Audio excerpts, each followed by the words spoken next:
So, yung nawalan? Buti na po ulit nyo. Nakita nyo na po, nasa kalsada na. Oo. So, Hindi nyo na po nakita na nalaglag habang Ay, hindi. Wala na. Eh, kung kayo yung nalaglagan, di inabuto na kayo. So, nakita na kayo yung nalaglagan. Nakita ko yung cellphone sa mismong kalsada. So, good afternoon guys. So, kagigising ko lang. So, yung may-ari kasi ng cellphone tumawag. Hindi ko nasagot kasi tulog ako. So, ngayon naabangan ko siya. Abangan natin tumawag ulit guys. So, guys, tumatawag na yung may-ari ng cellphone. Sagutin natin. Hello po, good afternoon. Napulot ko kagabi sa may kabaan ng EDSA. Hinihintay ko yung tawag nyo. Hindi kayo tumatawag. So, kaganina kasi tumatawag yata kayo. Tulog po ako. Kagising ko lang, bumibiyay kasi ako kagabi. Pupunta sana ako sa Papa-block nyo.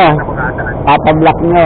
Pero yun nga, sumagot ka naman ka. Hindi ko na So, pasensya na sir kasi nakatulog kasi ako puyat ako kagabi. pagpasentral. So, may malapit sa may PICC. So, dito yung cellphone niya. Dito sa area na banda. So, nagpunta daw siya sa may branch ng iPhone para ipa-block ko. So, sabi ko naman is pagigising ko lang. So, kaganina tumawag siya. So, hindi ko nasagot. So, inabangan ko siya na tumawag ulit. Ayun, tumawag nga siya ulit. So, ayun, nakausap na natin. So, hintayin lang natin kung anong oras siya dumating. So, update ko lang kayo guys pagdating ni isa.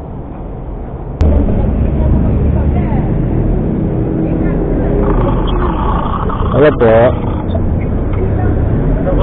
Super. Sana kayo sir? Dito na po. Andito po ako ngayon sa may Bangko Sentral. Sige saan sa Bangko Sentral? Sa yung harapan ng harapan ng Navy. Nang? Sa service road ba sa Mabini? So, puntahan natin guys yung may-ari ng cellphone na sa Bangko Sentral na daw siya. Ininit na lang natin. Kaya na tumawag na siya. Hello sir, saan kayo sa Bangko Sentral sir?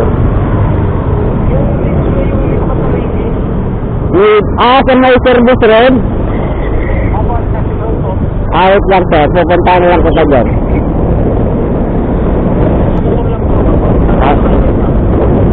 Pupuntahan ko sa dyan sir, pupuntahan ko sa lang.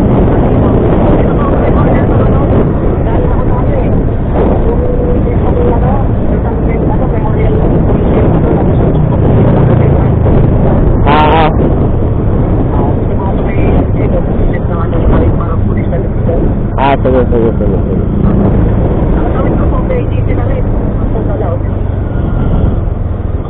Kaya dito daw sa may service road guys.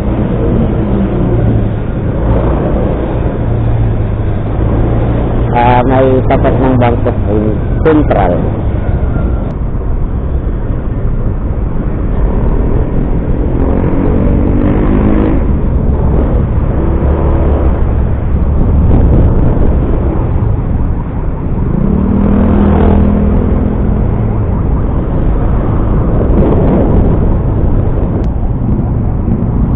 Wala tayong ini-expected na kapalit dito guys Pero kaya ba maaari ng cellphone? Kaya maaari ng cellphone? May hinihintay ba kayo sir? May hinihintay kayo? Oo. Maaari ng cellphone? Ano ba? Hindi. May nawala ng cellphone? Saan kaya siya? Baka sa kabila. Sinilala ako.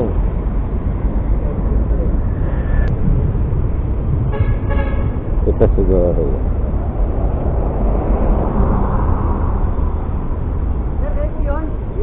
Kaya yung nawalan? Buti na po ulit nyo. Oo, kasi... Doon po ako sa kanya. Doon sa mga ano. ko, sir. Saan niyo pa po nung nalaglag hapon? Ewan ko kung anong oras, sir. Nakita niyo pa, bali, nakita niyo na po, nasa kalsada na. Oo. So, Hindi niyo na po siyempre, nakita na nalaglag habang Ay, hindi. Wala na. eh, kung kayo yung nalaglagan, di inabuto Oo, na yun nga kayo. po, iniisip ko, eh. Natural naman ni hintayin ko Hindi pa pa ano. hindi na inabot ba kasi Hindi ko nakita na kayo yung nalaglagan. Nakita ko yung cellphone sa mismong kalsada. So, siyempre, kala ko nga, fishing lang eh. Tunay ko lang. Kasi kamo, hindi nasagasaan ng mga sasakyan. So, yun, pagkatapos ng nawakan ko yung cellphone, sinano ko, tawag nito, in-upload ko sa nito kasi siyempre, gusto ko lang na makarating din sa mayari. Ang gusto nga. Gabiyahin na po kayo ulit ngayon. Oo. Saan ba yung time ko nito?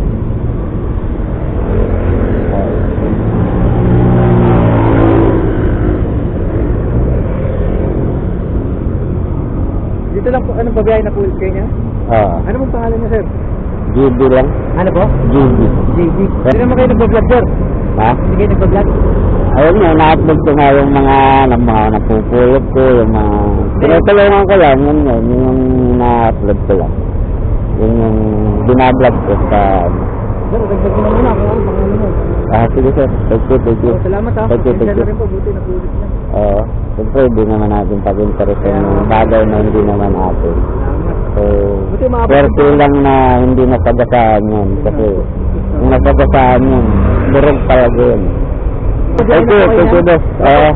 Hindi nyo pa napablock yun. Ako na, hindi ko nasasagot sa mga tawag mo kasi nga, Tulog po. tulog yun, tulog talaga ako. At saka naka-silent pa yun eh. Naka-silent po. Naka-silent yun, hindi ko naririnig yung tawag. So pagising ko ganina, sakto, tumatawag ka, ayun, inagot ko. Marami na akong napulot na ganyan, sinasabi.